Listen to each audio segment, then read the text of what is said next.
Well, it's certainly been a hot summer, but it's also been an oppressively humid one at times as well.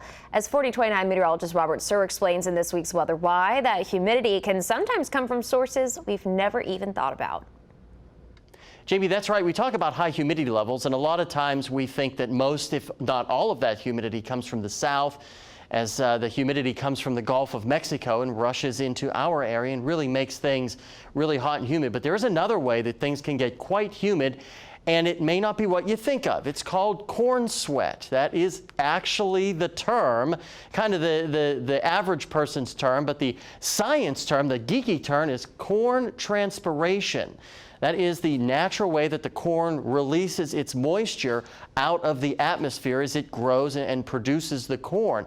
Transpiration is simply when the water evaporates from the plant leaves. You'll see the water kind of settling on the corn leaves, and as air flows over it, that water evaporates and it becomes water vapor that goes back up into the atmosphere. Now, we'll use Ohio as a good example here. Ohio corn releases 10 billion gallons, that is not a typo, 10 billion gallons of water vapor into the air every day. And that can have a tremendous impact on the weather around it, as that moisture will then lead to increased humidity levels, which could then create higher heat index values. It never affects the actual air temperature, just how it feels outside.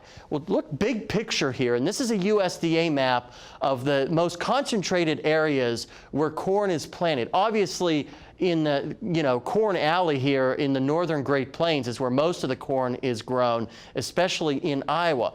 But where you can get irrigation, especially along the Mississippi River, there's also quite a bit of corn that is grown, and that does include numerous counties, if not all counties, in the eastern part of the state that grows quite a bit of corn. In fact, I'll show you here in a second how much corn is actually grown in Arkansas. Now, 1 acre of corn can produce 4,000 gallons of water vapor into the atmosphere every day. And if we use Arkansas as an example, Arkansas has around this year 730,000 acres of corn.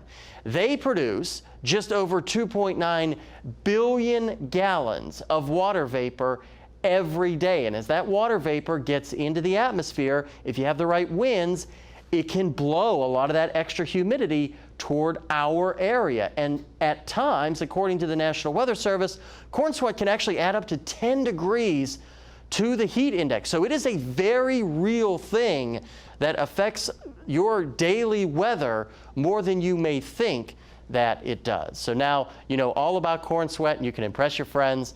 If you've got any other weather-related questions, you can certainly send them our way or tune in each Sunday around this time for some more weather knowledge. All right, going into the first day of school, already knowing something new.